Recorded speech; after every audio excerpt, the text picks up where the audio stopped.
Hey all, this is a video on triad shapes, just 3-string forms of majors and minors. And obviously for some of the folks on here, it's really basic stuff. But for anybody who isn't already familiar with what some of these little 3-string triads look like, I hope it's helpful. If you start on, we're going to use the 4th string to start out with. That's a root, that's a 3rd, which is 2 steps away from a root, and then we have a 5th. Nice little diagonal shape there. You played F chord, I'm sure, but that's all you need. That's all the ingredients needed. It's a root, the 3rd, and the 5th. You don't have to add another instance of the root. So root, 3rd, 5th. So if you want to turn that into a minor, obviously the 3rd is going to get flatted 1.5 steps from the root. And then what we could do is we could harmonize all the way up the key. The 1st degree, we're going to play up the major scale. So you would have major on the 1st degree, this shape for the minor on the 2nd degree, minor again, major, major, minor. Then we're going to have a minor with a flatted 5th. The 7th degree would have as a diminished degree, minor flat 5. And then we go up a half step, and we're back on 1 again. It's good to see that kind of linear harmonization. Another thing we could do is actually take this high note, root, 3rd, 5th, and put the 5th in the bass. Most of the time, with the exception of between the G and the B string, your 5th is going to be right behind your root, behind or on the lower string on the same fret. I just think of it that way, behind. So instead of, I have, so that's also looks just like an E chord. That's all the ingredients needed. It just happens to be an inversion. 5th, root, 3rd. It's called 2nd inversion. So now your minor shape just drops that 3rd a little bit.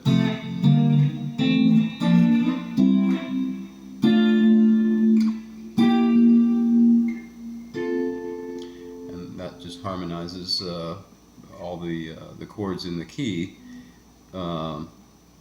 just following up the major scale pattern. So we could move then to the some of these, they're going to be different keys, so it might sound weird to the ear, but let's take the 3rd string and look at what that could look like now. And this will be 2nd inversion. I'll start off with root, 3rd, but then the 5th will be in the bass. You've seen that plenty of times, I'm sure, just a major shape there. So 5th, root, 3rd, if you flat the 3rd, of course you get a minor. And so if we go up the key here, we're just following, that 3rd string is just following the major scale.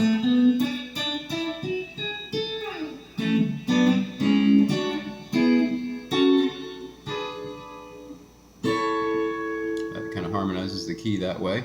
We could also go root position, it's called, or root, 3rd, 5th, right? You go up a whole step. It's going to look different because we're flatting the 3rd.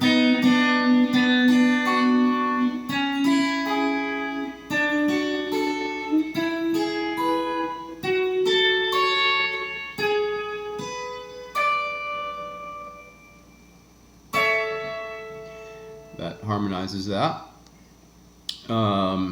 And we could go to the 2nd string now.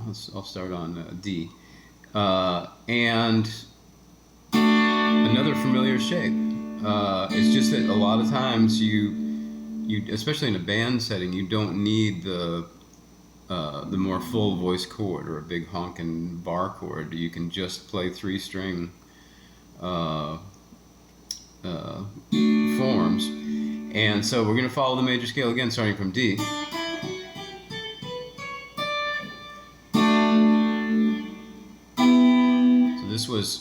the fifth in the bass again, second inversion, root third, and as we move up to the next degree, the second degree is minor, we're going to have to flat that third. You've probably seen that too, just like the first D minor everybody usually learns.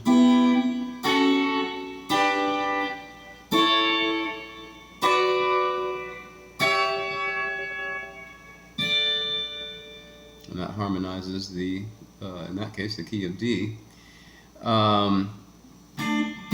Another inversion I get a lot of use out of is this one here. This actually has the third in the bass. It's called first inversion.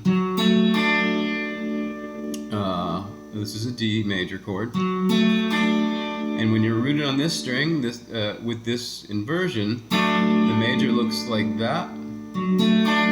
And the minor, this is our third now, it's in the bass,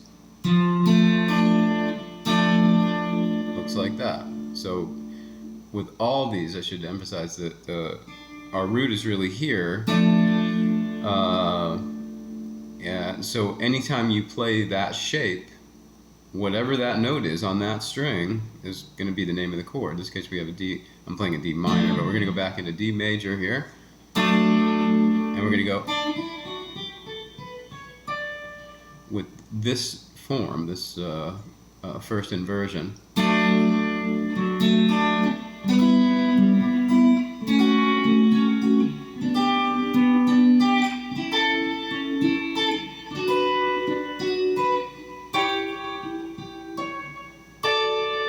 That's harmonizing the key of D in this case.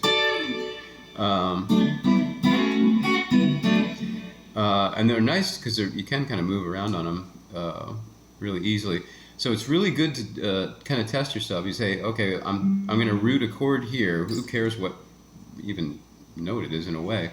But I know if I'm starting here on the fourth string, I can play this diagonal shape. That's always going to be a major. In this case, we're rooting on G, so it's G major. Flat the 3, it's G minor. And so you should be able to know if I'm rooting on a given string, if I put a third above and a fifth below, that's going to be a major. In this case, that's C major.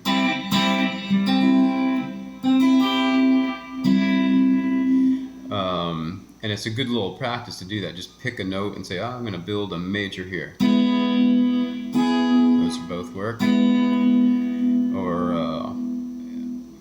we could do, let's see, another one. Did we get? Oh yeah, we could do this lower one. So I'm going to grab this G. I could put a fifth below and a third above. And that's a functional G major chord. Especially, even though I don't have the root in the bass, if you have a bass player, he's probably playing that note or will at some point. Yeah, so it's a good little test to go through and see, if you could just pick a note randomly and say, oh, I'm going to play a minor based on that note. Oh, one I didn't do yet is if you could have your high string as the root of the chord. And in this case, what we have is the third in the bass, the fifth, and the root.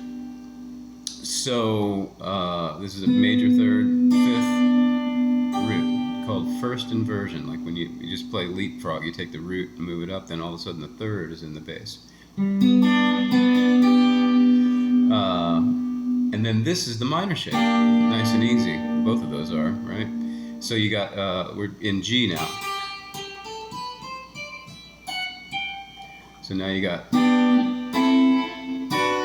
those are the minor shapes, back to major.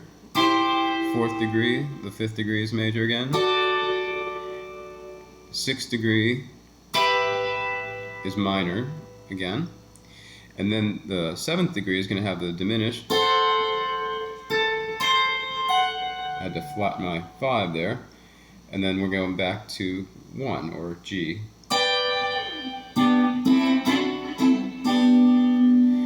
And let's see, I'm trying to think like where you'd hear this in a song.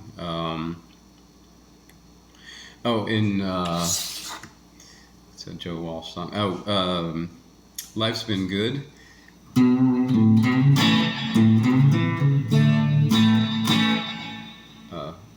song in a long time. But it goes, it has this little bit that goes.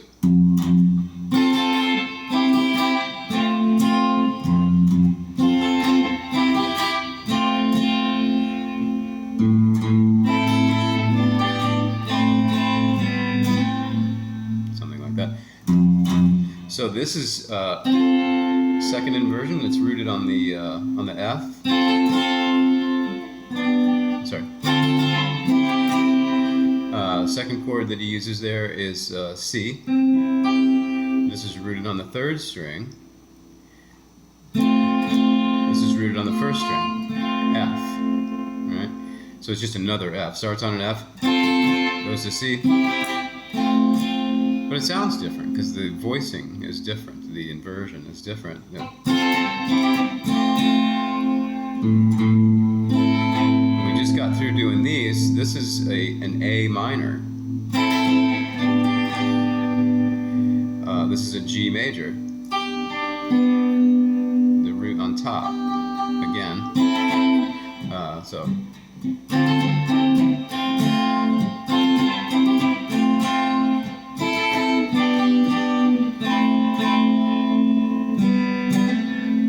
This is just an A minor, root, flat third, fifth. And there's all kinds of tunes that just do those little licks, like with the just different inversions of the little 3-string triad. So I hope that helps. Hope it's easy enough to understand the way I laid it out there. But I should repeat that it's real good to just do that as a practice. Like if I grab this note on this string, how do I build a major? How do I build a minor? Or if I grab a note on this string, how could I build a major off of that? Or a minor, etc. That's a real good little practice, and you can just sit there like with the TV on and grab a note somewhere and say, gonna play a major based on that note, or gonna play a minor based on this note, etc. And until it just is burned in, so you just see the note and you see the voicings that you can play based on that. I hope that was helpful. Please like and subscribe. I appreciate it. Take care.